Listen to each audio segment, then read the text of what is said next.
Assalamualaikum warahmatullahi wabarakatuh. Alhamdulillah. Wassalatu wassalamu ala asyrofil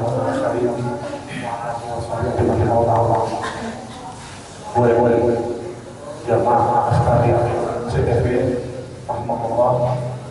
Alhamdulillah, senantiasa kita panjatkan bersyukur kepada Allah Subhanahu wa taala atas segala karunia Dia berikan kepada kita, nikmat iman, nikmat Islam, nikmat sehat, sehingga kita dapat aktivitas, dapat mencari nafkah, ilmu, dan melakukan aktivitas lainnya. Salawat dan salam pada kepada kita Muhammad SAW, keluarga, sahabat kita, ibunya yang tetap berkomando jalannya hingga akhir zaman. Bapak sekalian, alhamdulillah telah hadir kita Bapak Ustaz Mustafa LCMA yang beliau akan menghadirkan tema kelanjutan dari sebelumnya yang kemarin itu tentang tahapan cinta terhadap syahadat, dua kalimat syahadat. Sekarang rela terhadap dua kalimat syahadat. Untuk itu marilah kita buka acara ini dengan membaca umul kitab surat Al-Fatihah. Al-Fatihah. A'udzubillahi minasyaitonir rajim. Bismillahirrahmanirrahim. Alhamdulillahirabbil alamin arrahmanir rahim maliki yaumiddin. Iyyaka na'budu wa iyyaka nasta'in ihdinas siratal mustaqim siratal ladzina an'amta 'alaihim ghairil maghdubi 'alaihim waladdallin. Sebenarnya pada waktu sampai jam 1 untuk sesi materi, lalu dilanjutkan nanti dari jam 1 seperempat apa yang jawab. Ada Ustaz.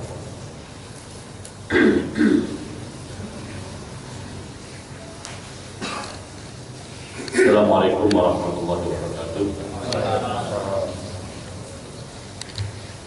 A'udzubillahi samil alim minasyaitonir rajim. Bismillahirrahmanirrahim. Alhamdulillahirabbil alamin wa bihi nasta'inu ala umuri dunya. Wassalatu wassalamu ala asyrofil anbiya'i wal mursalin sayyidina Muhammadin wa ala alihi at-tahirin wa ashabil akrabin wa man tabi'ahum bi ihsanin ila yaumil. Alhamdulillah wa syukurillah, pada siang hari ini kembali Allah SWT berteman kita dalam pengajian kali ini. Kita mohon kepada Allah SWT semoga dalam pengajian siang hari ini Allah SWT berikan pemahaman yang benar kepada kita, dan apa yang kita pahami Allah berikan manfaat dan berkah di dinina wa akhrana. Hadirin hadirat yang dimuliakan Allah SWT, seperti sudah diumumkan tadi bahwa kita masih mempelajari tentang marahil tafa'ul bisyahadatain, atau tahapan-tahapan berinteraksi dengan dua kalimat syahadat. Maksudnya dua kalimat syahadat yang setiap hari minimal kita ucapkan 9 kali itu minimal, yaitu saat duduk tahiyat, ya.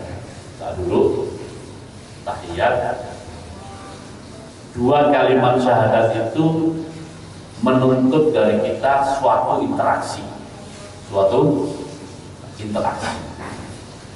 Nah, interaksi itu sendiri tidak bisa langsung kepada tahap puncaknya atau akhirnya, kecuali melalui tahapan.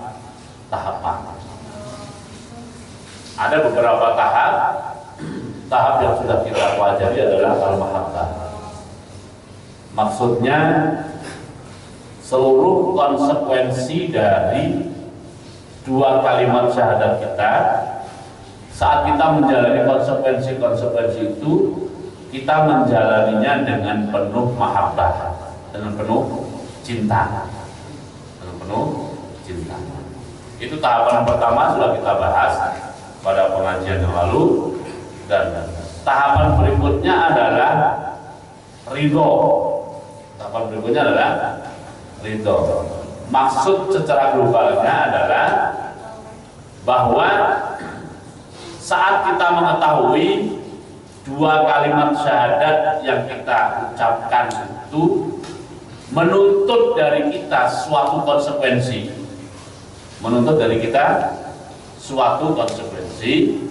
kita menjalani konsekuensi itu dengan ridho, gitu ya. Pertama kita menjalannya dengan apa? Cinta pertama.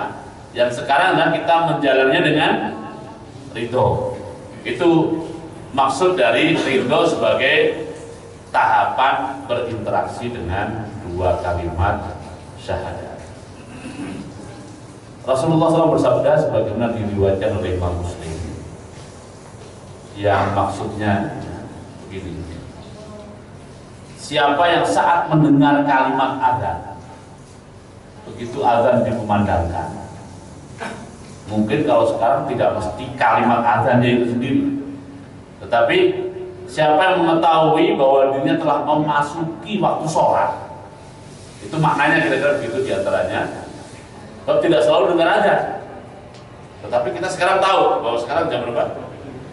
Lagi jalan di jalan, lagi asik gitu apa, mendengar, tahu bahwa sudah masuk waktu sholat, gitu ya.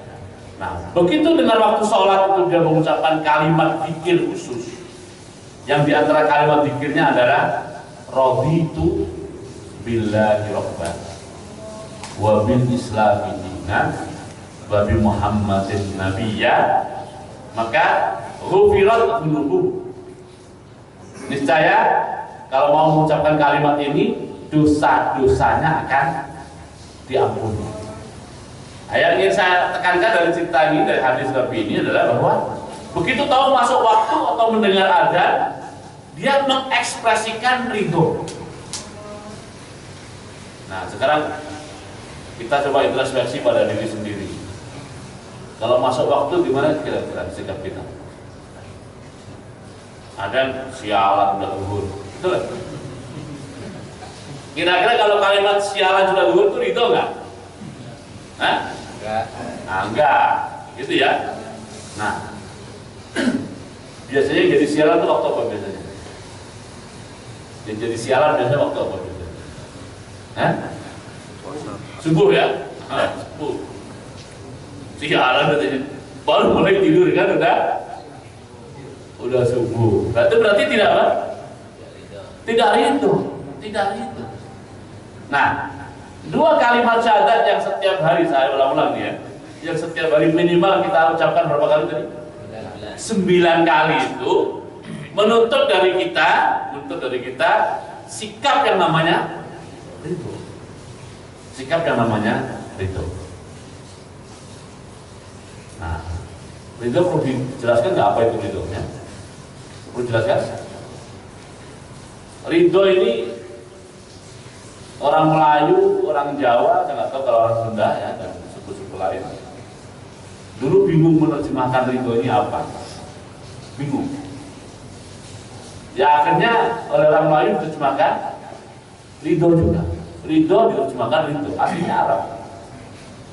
Nah, orang Jawa menerjemahkannya dengan cadel. Ridho menjadi lilo. Jadi apa? Jadi rohnya menjadi lam, biasa itu roh jadi lam, ya kan? Oh, ditunggu ya? Orang yang namanya pakai R berubah menjadi L, biasa. Siap. Biasa. Agak sore nggak apa-apa ya? Sampai Agak sore nggak apa-apa ya? Oke. ada satu SD ya, sekolah dasar, kepala sekolahnya Pak Kadar, namanya apa? Pak Kadar. Itu ada muridnya yang cadel. Nah, dia bilang apa?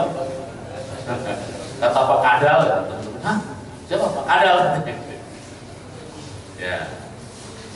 Jadi R berubah jadi R itu biasa dalam bahasa Jawa. Nah, dot ini pengucapannya susah juga dot itu. Sampai sekarang masih berselisih tentang transliterasi ya. Kalau ejaan resmi bahasa Indonesia, dot itu ditulisnya DH. Tapi masyarakat di Jawa tidak mau tulis dengan DH, tapi pakai DR, itu ya. Coba namanya Ridwan, tulisannya gimana? Kan ada dua kan? Ada yang Ridwan pakai DH, ada yang Ridwan pakai DR. Nah, di Jawa Tengah, Jawa Timur, di Indonesia secara umum ada jam yang besar namanya Nahdlatul Ditulisnya pakai apa? DH atau DL? Nah, kalau di Jawa Timur, Jawa Tengah pakai DL. Nahdlatul kan? Nah, itu karena sulitnya pengucapan dot. Nah, orang Jawa dulu ketemu kata-kata ridho, bingung menerjemahkannya, akhirnya dibunyikan menjadi gimana? Lilo, apa? Tahu lilo ya? Nah, lilo ya ridho itu. Nah, lalu setelah menjadi lilo oleh orang Melayu diterjemahkan ke istilah Melayu menjadi rela, jadi apa? Nah itu sama itu, hakikatnya adalah ridho. Mau jadi ridho atau mau jadi lilo atau jadi rela, itu semuanya istilah itu masih Arab, cuma beda pengucapan. Nah kalau begitu ridho itu apa? Ikhlas menerima. Nanti ada lagi ikhlas, ya kan? Ridho secara sederhana maknanya adalah menerima dengan tanpa tercampur rasa tidak suka. Menerima sesuatu, penerimaan yang tidak tercampur dengan rasa tidak suka. Itu namanya apa? Ridho atau lilo atau rela. Ini akhir bulan ini kan, betul. Akhir bulan, kita lagi gajian atau sudah atau belum? Ya. Sudah ya. Begitu rumah gaji. Nah, bisa dilihat mana yang ridho, mana yang tidak ridho. Kalau ada unsur ketidaksukaan, berarti tidak ridho. Gitu. Kalau ada unsur ketidaksukaan, berarti tidak ridho. Contoh lagi misalnya ini menjelaskan tentang apa itu ridho dulu ya. Lagi asik berjalan kesandung, kakinya kesandung. Ya sebenarnya sih nggak sampai berdarah dan nggak sampai luka. Tapi mana yang ridho, mana tidak ridho bisa dia dari ekspresi penerimaannya. Dari ekspresi penerimaan. Kalau dia terima tanpa ada rasa tidak suka sedikit pun, namanya dia ridho atas peristiwa kesandung itu. Tapi kalau ada ekspresi ketidaksukaan, nah itu namanya tidak itu. Gitu ya. Nah, ada yang tahu lagunya Sulis? Tahu lagunya Sulis? Waktu Sulis masih anak-anak, sekarang udah gede ya. Itu ada lagu yang saya sangat terkesan dengan kalimat syairnya. Dia bercerita tentang, lagu itu bercerita tentang kewajiban anak untuk taat pada bapak dan ibu. Coba ada yang tahu nggak kalau saya bunyikan dulu ya? Dia mengatakan begini, walaysa limtithalu bil fi'li faqat ma'at tasam, gimana? Ma'at lupa kalimat satunya. Wattabarrum wassakhor, kan? Nah, jadi ada yang apa lagu itu? Allahumma sholli, nggak ada yang apa berarti ya sudah. Dia bercerita begini, yang disebut seorang anak melaksanakan perintah orang tua, yang disebut melaksanakan perintah orang tua adalah melaksanakan yang tidak dibarengi dengan muka cemberut. Dengan apa? Muka cemberut dan ekspresi ketidaksukaan. Artinya orang yang tidak ridho itu bisa saja dia melakukan, bisa saja dia tetap melakukan, tetapi saat melakukannya ada ekspresi cemberut, ada ekspresi keterpaksaan, dan ada ekspresi ketidaksukaan. Itu berarti tidak ridho.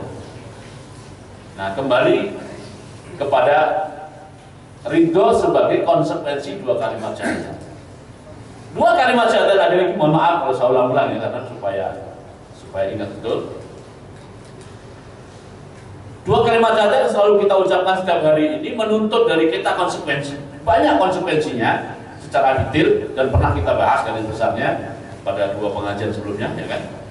Nah, apakah, pertanyaannya, saat kita melaksanakan konsekuensi 2 kalimat syahadat itu ada ekspresi cemberut dari kita, ada ekspresi keterpaksaan dari kita, dan ada ekspresi ketidaksukaan dari kita? Kalau ada, berarti bukan ridho. Nah, yang diinginkan adalah interaksi kita dengan 2 kalimat syahadat itu melaksanakannya tanpa perasaan-perasaan itu. Nah, itu namanya apa? Ridho. Nah, Rasulullah SAW bersabda sebagaimana diriwayatkan juga oleh Imam Muslim. Beliau bersabda, "Dzaqa ta'mal iman, dzaqa ta'mal iman, man radiya billahi rabban wa bil islami dina wa bi Muhammadin nabiyyan wa rasulah." Saya ulangi lagi, ya. Dzaqa ta'mal iman, man radiya billahi rabban wa bil islami dina wa bi Muhammadin nabiyyan wa rasulah. Maknanya, seseorang akan merasakan manisnya iman. Seseorang akan merasakan cita rasa keimanan jika satu, ridho Allah SWT sebagai Tuhannya. 2, ridho Islam sebagai agamanya. Dan yang ketiga, ridho Nabi Muhammad SAW sebagai Nabi dan Rasulnya. Saya ulangi ya, dengan bahasa yang berbeda tegasnya. Keimanan yang kita miliki ini, bapak-bapak, ibu-ibu itu ada cita rasanya. Iman yang kita miliki itu ada cita rasanya.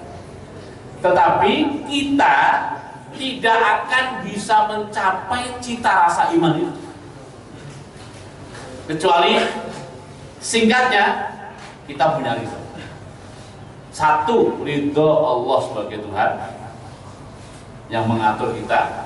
2, ridho Islam sebagai agama yang mengatur diri kita. Dan 3, ridho Nabi Muhammad sebagai sumber aturan yang kita pakai. Nah, jika kita memiliki 3 ridho ini, maka iman itu ada rasanya. Iman itu ada rasanya. Mohon maaf, saya belokkan dulu penjelasannya gini. Anak kita atau adik kita masih kecil, sebelum dia tahu tentang makanan, bagi dia makan itu menyenangkan atau menyiksa? Bagi dia menyiksa. Makan itu mengganggu bagi dia. Karenanya harus disuapi. Bahkan nyuapinya sambil mencari lengannya, sambil jalan, sambil ini masuk, kan gitu kan? Kenapa? Karena dia belum merasakan makanan. Belum merasakan makanan. Bagi dia makanan itu beban. Kalau bisa main aja gitu. Gak usah makan. Nah, kenapa? Itu contoh yang belum merasakan makanan. Tetapi setelah dia mulai merasakan makanan, mungkin karena wawasan dan ilmunya sudah bertambah, mungkin juga sudah ada pengalaman bahwa makanan yang warnanya begini rasanya begitu enak. Nah, kalau sudah mulai merasakan, artinya dia sudah mulai tahu cita rasa.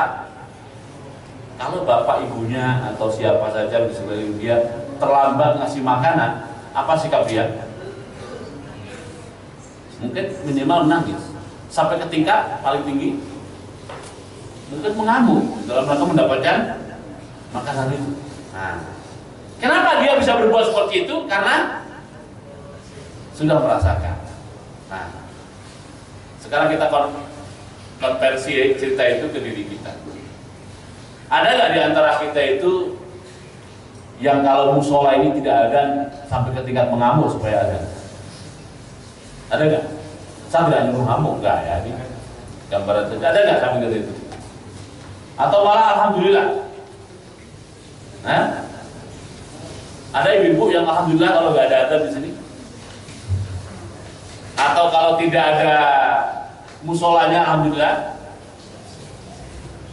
Nah, kalau masih ada yang merasa bersyukur karena tidak ada musolanya, berarti dia belum merasakan apa? Belum merasakan keimanan. Oke, yang agak ekstrim dikit. Ada nggak di antara yang di jamaah ini yang saat mencari tempat tinggal atau perumahan sengaja mencari komplek yang nggak ada masjid atau musolanya? Ada nggak? Ada. Ada ya. Nah, kalau masih ada begitu berarti gimana? Yaitu ibarat anak kecil tadi. Bagi dia masjid itu beban. Bagi dia musola itu mengganggu. Bagi dia suara azan itu kebisingan. Ya kan? Nah, kalau seperti itu jelas na'udzubillah dzalik, kita belum sampai ke tingkat merasakan cita rasa keimanan. Nah, kalau masih ada seperti itu, pertanyaan lagi, pengen nggak sampai ke tingkat merasakan cita rasa keimanan? Pengen? Nah, kalau pengen, bagaimana cara kita membangun cita rasa itu? Rasulullah bersabda dalam hadis sahih dengan Muslim tadi, kalau ingin membangun cita rasa itu adalah pertama, ridho Allah SWT sebagai Rabb kita. Ridho Allah SWT sebagai Rabb atau Tuhan kita. Kalimatnya adalah Rabb. Raditu billahi Rabban. Kosakata Rabbun dalam bahasa Arab itu konotasi maknanya adalah Allah zat yang mengatur urusan kita. Zat yang mengatur urusan kita. Berarti kalau ridho Allah sebagai Rabb artinya saya ridho, siap menerima tanpa cemberut, gitu, tanpa rasa keterpaksaan dan tanpa rasa kebencian manakala hidup saya diatur oleh Allah SWT. Nah, kalau kita bisa menata dalaman kita, perasaan kita sampai ketika seperti itu, satu persyaratan untuk merasakan iman bisa kita dapatkan. Saya ulangi, singkatnya adalah siap, ridho, nerima, diatur oleh Allah SWT. Diatur oleh Allah SWT. Nah, aturan Allah kan terlalu luas, kan? Ya memang terlalu luas. Tapi mari kita terima aturan itu sedikit demi sedikit, dengan tanpa rasa tidak suka terhadap aturan. Banyak aturan. Yang paling gampang ya tadi, ada masjid di dekat tempat tinggal kita, ada musola, ya kan? Dengar azan itu paling gampang. Nah, aturan-aturan lain misalnya, kalau laki-laki pakaiannya harus begini, kalau perempuan pakaiannya harus begini. Bagaimana penerimaan kita pada hari itu? Ini aturan Allah, ya kan? Nah, kemudian yang lebih dalam luas lagi adalah dalam masalah makanan, yang ini boleh halal, yang ini tidak boleh, ya kan? Dalam masalah apa lagi? Hubungan lawan jenis laki dan perempuan. Islam punya aturan, yang hubungan yang seperti ini boleh, hubungan seperti ini tidak boleh. Terhadap semua aturan Allah, manakala kita terima tanpa rasa benci, itu baru satu gambaran dari raditu billahi. Nah, kalau itu terus kita tumbuhkan secara perlahan, namun pasti kita akan merasakan seperti apa rasanya iman itu. Yang kedua adalah wabil islami dina, dan ridho Islam sebagai aturan hidup, din sebagai agama, aturan hidup. Nah ini ya bapak-bapak, ibu-ibu yang dimuliakan Allah Ta'ala, kadang-kadang karena faktor pendidikan yang kita terima, atau kadang-kadang karena faktor pencitraan yang dibuat oleh orang luar terhadap kita, yang mencoba membatasi tentang pengertian agama, bahwa agama itu hanya urusannya sholat, agama itu urusannya masjid, agama kita membaca Quran. Kalau dikatakan kalau di luar itu tidak ada agama. Nah, ini opini yang pencitraan yang dibuat. Ya. Sehingga akibatnya dan kadang-kadang begitu ada seorang ustaz atau seorang kiai atau seorang ulama bicara tentang agama dalam konteks ekonomi, kadang-kadang tidak terima. Nah, padahal kita mengaku sebagai muslim, kita mengaku sebagai mukmin. Kalau ada ulama atau ustaz atau kiai, ya atau siapa saja bicara tentang agama Islam, misalnya Islam berbicara tentang seni. Seni itu, kesenian itu ini boleh, tidak boleh, misalnya saja. Nah itu, kenapa bawa-bawa agama dalam seni? Seni itu adalah dunia yang bebas dari nilai, termasuk dari agama. Seni ya seni. Nah, akibatnya muncul ketidaksukaan saat ada isu atau pernyataan Islam mengatur masalah seni dan budaya. Misalnya lagi, saat bicara Islam dan kepemimpinan misalnya, Islam dan politik, ini karena opini-opini yang dibuat dari keluaran sana, kadang-kadang kita tidak menerima. Nah, sikap tidak menerima ini bertentangan dengan wabil islami dina. Nah, kalau itu masih terjadi pada diri kita, ya mana mungkin kita bisa merasakan cita rasa keimanan. Karena syaratnya adalah raditu billahi robba, yang kedua apa? Wabil islami dina, wabil islami. Jadi baru akan merasakan manakala seperti itu. Dan yang terakhir, yang ketiga adalah wabi Muhammadin nabiyyan wa rasulullah, dan ridho terhadap Nabi Muhammad SAW sebagai nabi dan sebagai rasul. Maksudnya begini, oke lah, bisa jadi ada yang berkata begitu, oke lah, saya siap kehidupan saya diatur oleh Islam, tapi Islam versi yang bukan versi Nabi Muhammad SAW. Ada nggak yang ngomong gitu? Ada, ya kan? Kalau Islam yang versi Nabi Muhammad, ya saya nggak mau.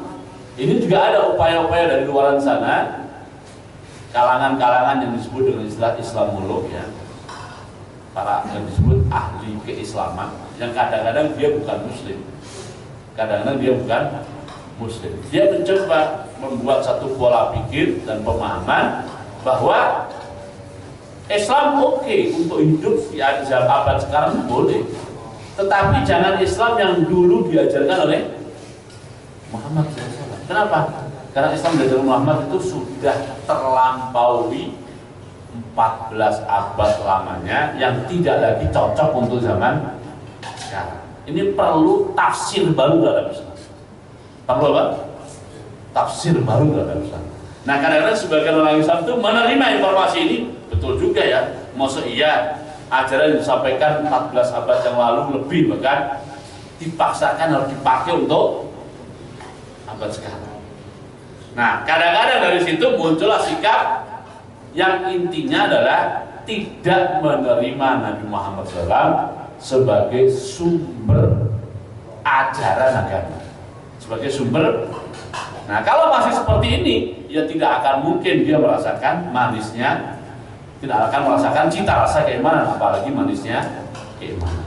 Jadi, la ta'mal iman man radiya billahi rabba wa bil islami dina wa bi Muhammadin nabiyyan wa rasulah. Bahwa seseorang akan merasakan cita rasa keimanan manakala dia ridho Allah sebagai Rabbnya, ridho Islam sebagai agamanya, dan ridho Nabi Muhammad SAW sebagai Nabi dan Rasulnya. Nah, kembali kepada konteks tahapan berinteraksi dengan dua kalimat syahadat. Kenapa ada kata-kata berinteraksi? Karena memang untuk mencapai tingkatan ini pun perlu bertahap, Nah, dua kalimat syahadat, saya lagi mengulang, dua kalimat syahadat yang kita baca, kita ucapkan setiap hari itu menuntut dari kita banyak konsekuensi dalam aturan-aturan, terutama konsekuensi dalam perilaku, konsekuensi dalam pemahaman, yang kita harus secara bertahap sampai kepada tingkatan ridho kepada seluruh konsekuensi yang dituntut oleh dua kalimat syahadat tersebut. Nah, sebagai penutup, ya,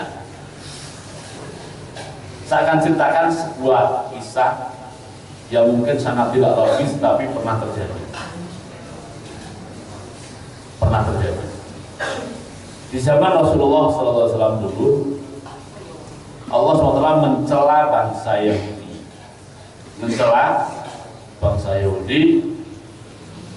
Di antara yang dicela oleh Allah SWT adalah saat Allah SWT perintahkan kepada orang Yahudi agar mereka bunuh diri atas kesalahan yang mereka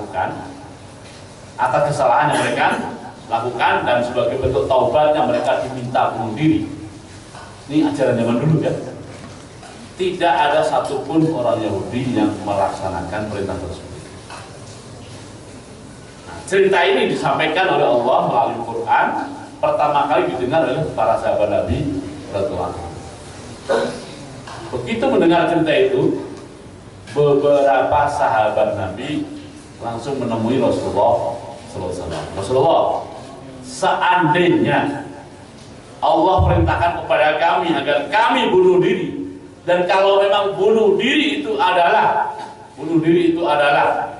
perbuatan yang membuat Allah ridho kepada kami, niscaya kami akan segera melaksanakannya. Memang tidak ada perintah itu, dan jangan mencari perintah itu, nggak ada. Cuma ini diceritakan oleh Allah, dan kemudian Allah ingin tunjukkan bahwa generasi umat Nabi Muhammad yang pertama itu para sahabat Nabi itu keridoannya terhadap Allah, terhadap aturan Allah, ajaran Allah itu sampai ke tingkat seandainya disuruh bunuh diri pun mereka siap. Begitu. Nah, sekarang mungkin bukan sampai ke tingkat itu. Seandainya Allah perintahkan kepada kita perintah yang berat dan sulit, bagaimana kira-kira sikap kita? Contohnya adalah Nabi Ibrahim alaihissalam. Nabi Ibrahim alaihissalam sudah lama menikah dan belum punya anak. Pengen banget punya. Akhirnya datanglah anak yang sudah lama ditunggu itu. Begitu anak itu datang perintah Allah. Perintahnya gimana? Sembelih anak.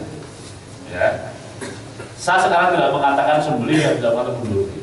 Perintah yang lain, kalau saja misalnya kita lama mencari pekerjaan, nggak dapat dong, lamar kesana sini nggak diterima, sampai akhirnya dapat pekerjaan. Begitu dapat pekerjaan, dalam sebuah pengajian seorang ustaz mengatakan, ya, pendapat yang sahih insya Allah, kalau seseorang itu punya gaji 1 tahun nilainya itu sampai ke tingkat nisab, maka dia terkena zakat sebesar 2,5% dalam 1 tahun. Kira-kira gimana sikapnya? Anggaplah setahun itu, sekarang harga emas itu berapa? 500. Kalau 70 gram kali 500 berarti berapa? 35 juta. Nah, jadi siapa di antara kita yang penghasilan atau gajinya 1 tahun minimal 35 juta? Gitu ya. Maka terkena zakat sebesar misalnya 2,5. Nah, kira-kira sikap kita gimana? Nah, ini kan contoh ya kan? Ini kan apa? Contoh bagaimana penerimaan kita kepada aturan dan ajaran Allah seperti itu. Manakala kita terima hal itu dengan penuh keridhaan, menerima tanpa rasa benci, tanpa cemberut dan tanpa ekspresi ketidaksukaan, nah itulah itu. Dan kalau itu bisa kita lakukan dengan perasaan ridho, satu poin tahapan, karena aturan Allah yang mengikat kita, yang mengatur kita itu bukan hanya itu, banyak, ya kan? Nah, kalau satu demi satu aturan itu kita sikapi seperti itu, insya Allah dan pasti ya pasti kita akan sampai ketika merasakan cita rasa keimanan. Bahkan sampai ketika lebih tinggi lagi, merasakan manisnya keimanan. Merasakan manisnya. Itu mungkin yang bisa saya sampaikan. Semoga ada manfaatnya. Assalamualaikum warahmatullahi wabarakatuh.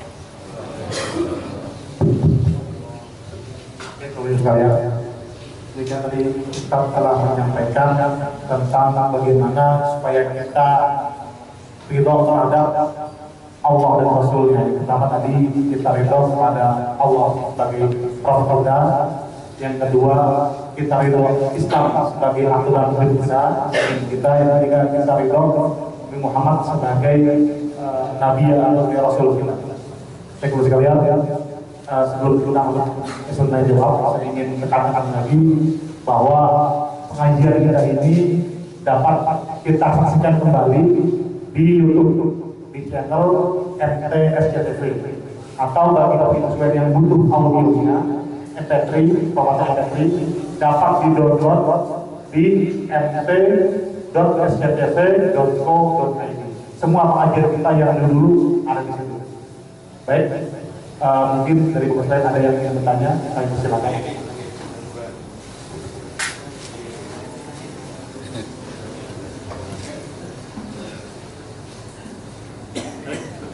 Ada yang lain Pak? Ibu.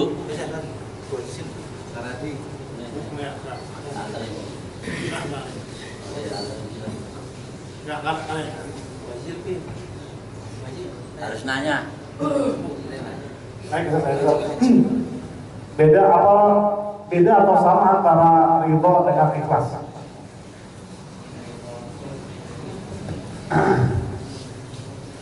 Jadi apa perbedaan antara ridho dengan ikhlas ya? Memang banyak kata-kata yang akhirnya pendefinisiannya itu bagi kita sulit ya, walaupun aslinya memang sebenarnya beda. Jadi ikhlas itu dalam dua poin. Faktor yang menggerakkan.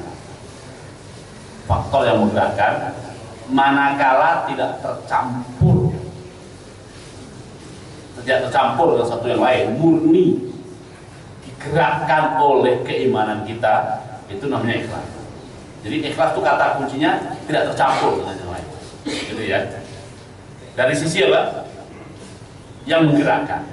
Poin kedua dalam ikhlas itu adalah dalam hal yang ingin didapat. Saya sholat ingin dapat apa? Gitu. Saya sholat ingin dapat apa? Saya sedekah ingin dapat apa? Saya ikut ngaji ingin dapat apa?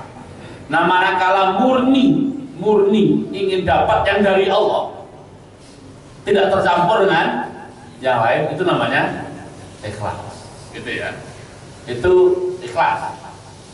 Jadi kata kuncinya tidak tercampur dalam aspek motivasi yang mendorong dan dalam aspek target yang ingin didapat. Nah, kalau ridho itu lebih bersifat pensikapan terhadap yang ada. Misalnya faktanya, realitanya secara materi sampai hari ini saya miskin. Gitu. Itu kalimat yang benar, bukan saya menerima kemiskinan dengan ikhlas. Kalimat yang benar bukan begitu.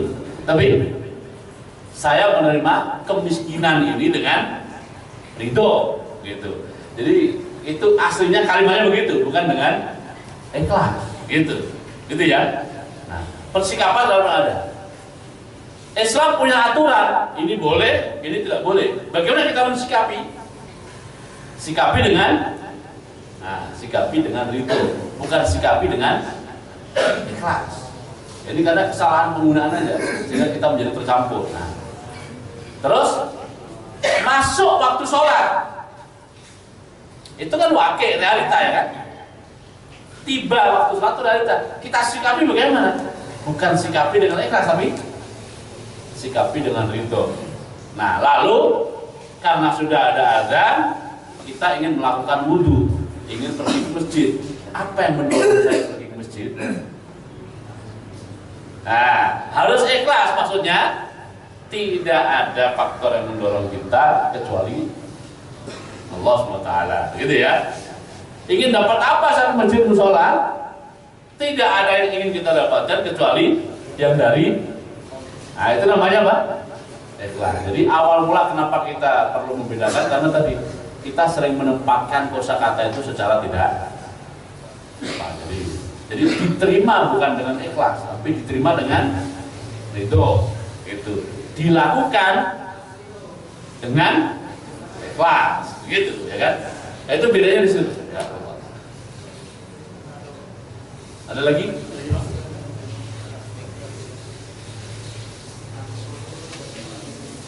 Ayo, Pak.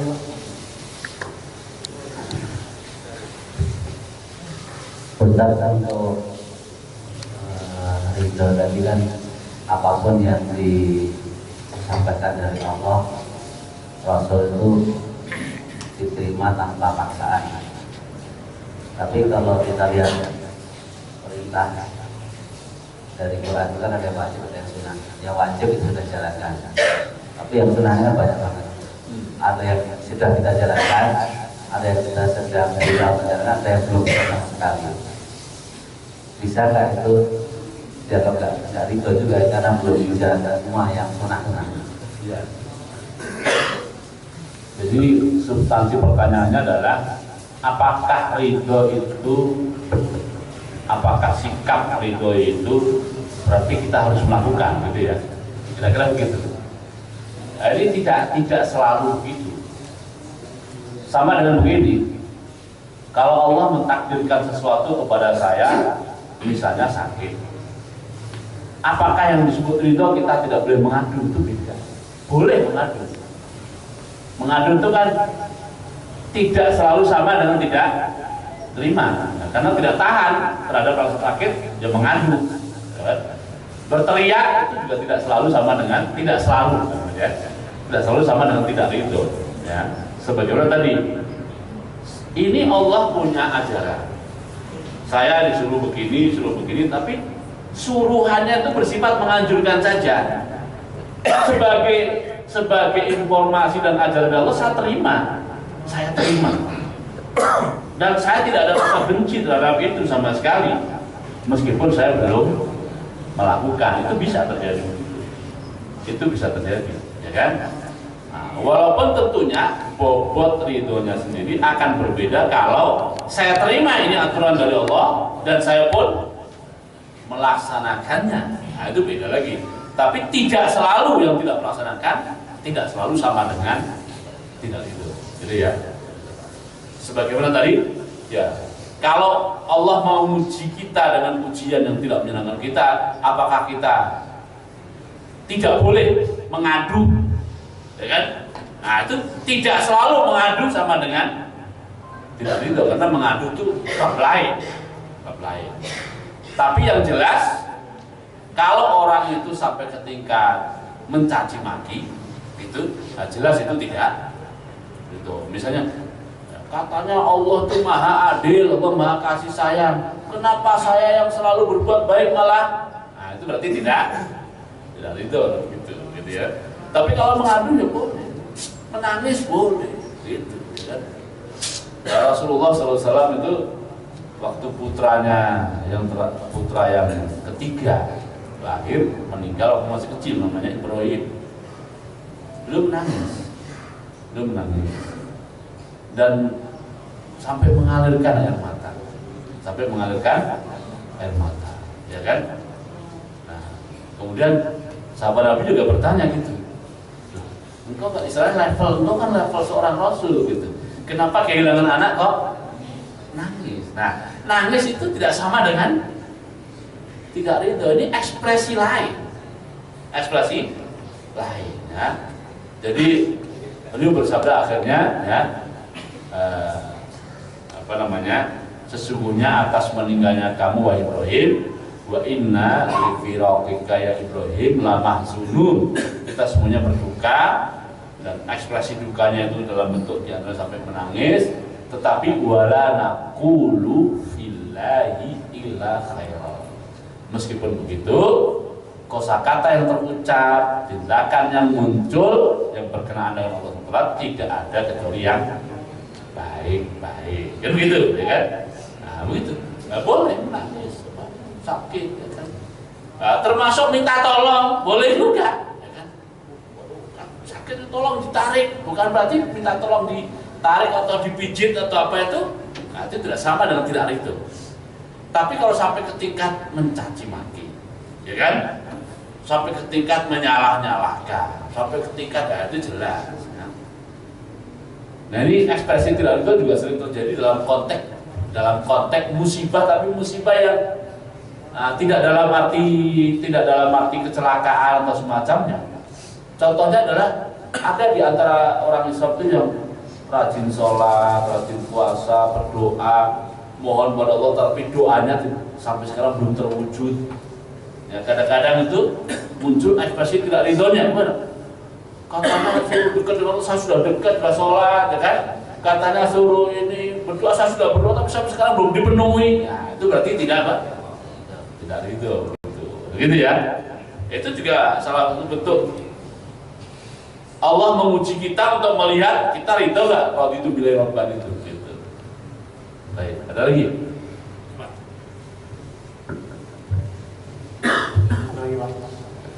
Lagi Bu. Ridho ya.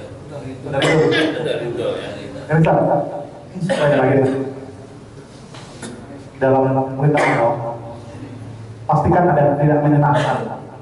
Kalau buat perempuan misalnya, bagaimana dia bisa menerima poligami misalnya, atau di poligami, atau laki-laki kita tidak senang disuruh misalnya jihad, dan jihad kan tidak senang ya. Nah itu gimana supaya kita bisa merubah hal-hal tersebut ya, yang tidak senang kita itu menjadi ridho.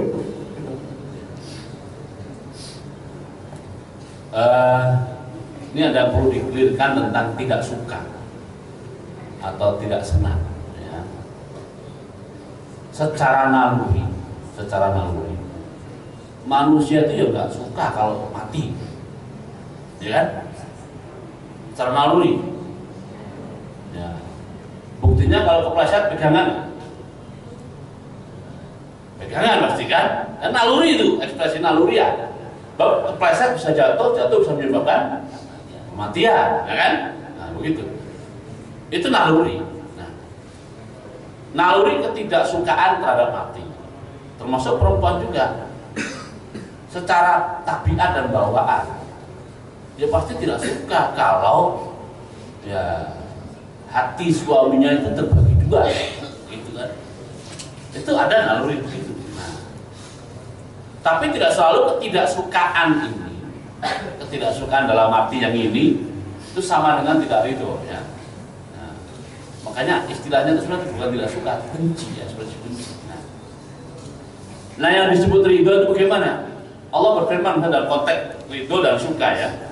Kutiba alaikumul qital wa huwa kurhun lakum. Allah telah mewajibkan pada kalian jika situasi dan kondisinya memang sudah terpenuhi, mewajibkan kalian untuk berperang. Padahal kalian nggak suka dengan perang, gitu kan? Nggak suka dengan perang. Nah, bagaimana, di mana posisi ridho dalam konteks seperti ini? Konteksnya adalah secara naluri memang saya tidak suka. Tetapi kalau ini memang sudah menjadi kesukaan Allah, gitu ya. Ini memang sudah menjadi kehendak Allah, maka ketidaksukaan naluri saya itu akan saya tundukkan, ya kan?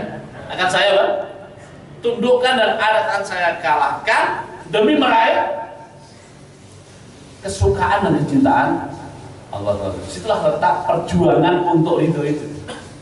Letak perjuangan untuk ridho itu. Begitu juga dengan ya bukan hanya perempuan, siapa saja, ya kan? Siapa saja. Siapa sih dalam rumah tangga yang senang dengan perceraian? Pasti tidak senang, gitu. Tetapi kalau memang perpisahan itu adalah jalan terbaik untuk meraih kecintaan Allah akan saya tempuh. Misalnya, nah untuk dalam dalil semoga tidak terjadi, ya semoga tidak terjadi. Seorang istri punya suami, tadinya suaminya itu muslim, tapi lama-lama tidak komitmen Islam, lama-lama tidak sholat, lama-lama hasil sebenarnya ditinggalkan, ya kan?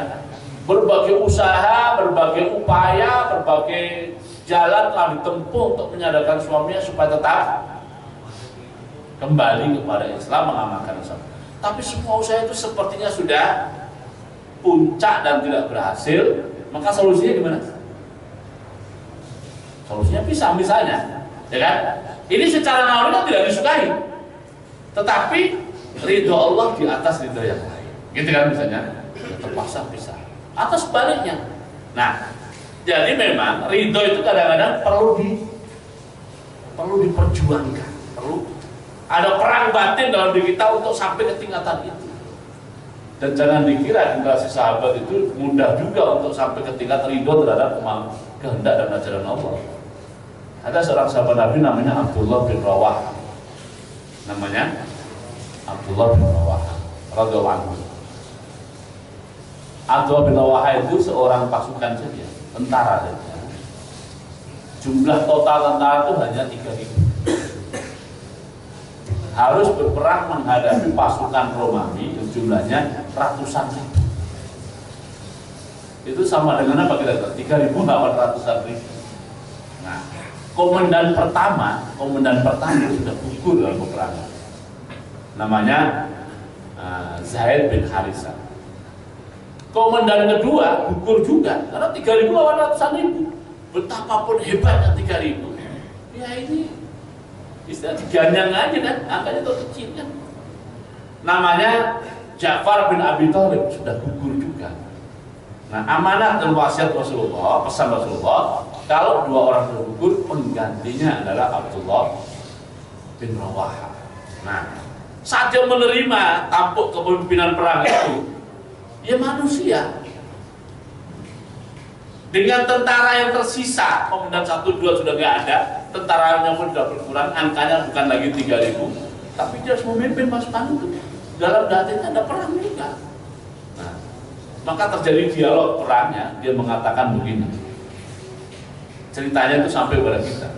Aksam tu ya nafsu la tanzilinna aw la tukrohinna in ajlabanna suwa syadduranna mali arafita wa minal jannah.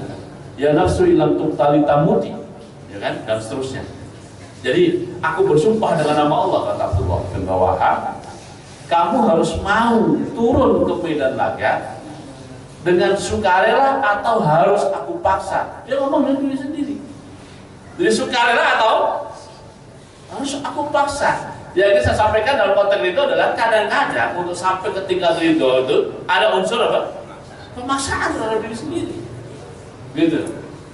Ada unsur pemaksaan. Nah, sebagai sebuah proses ini tidak mengganggu itu, karena yang akan dinilai apanya? Finishingnya, bukan apa? Prosesnya. Ya, sebagaimana kadang-kadang ajaran Islam itu ada satu proses yang kita tuh berat, tapi kita paksa sampai ketika mencicipi rasa keimanan itu, nanti kalau udah mencicipi pasti dia akan suka. Nah, yang akan dinilai itu sampai ke tingkat ini, dan proses ini itu dianggap sebagai bagian dari perjuangan. Jadi mungkin saja hal yang ditanyakan itu terjadi pada diri kita atau pada orang dekat kita. Tapi prinsipnya kalau memang ini sudah aturan Allah, ini sudah ajaran Islam, ini sudah disampaikan oleh Rasulullah, ya kita harus terima dengan ridho. Kalau tidak, ya kita paksa untuk terima dengan ridho. Untuk terima dengan ridho. Nah, itu ya. Baik, Mas sekalian. Alhamdulillahirrahmanirrahim. Sudah habis. Baik, infak pada kali ini, pada pertemuan ini terkumpul sejumlah Rp277.000. Alhamdulillah. Kita berikan untuk minggu depan. Mungkin untuk terakhir kali, mungkin Ustaz bisa memberikan minta doa, berdoakan kita agar kebaikan dan jauh dari segala keburukan.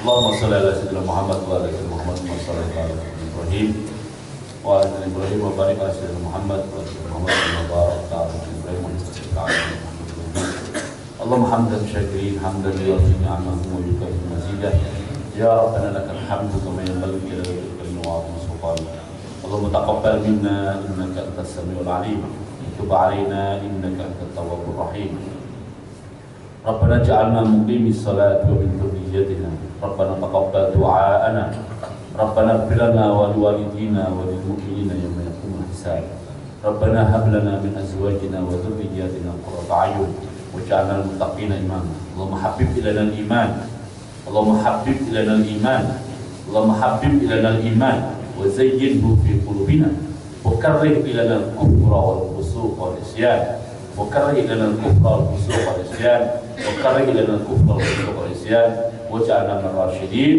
waj'alna min ar-radin waj'alna min al-muhibbin bi rahmatika wa fadlika ya arhamar rahimin Rabbana atina fid dunya hasanah wa fil akhirati hasanah wa qina adzabannar subhana rabbika rabbil izzati amma yasifun wa salamun alal mursalin walhamdulillahi alamin assalamualaikum warahmatullahi wabarakatuh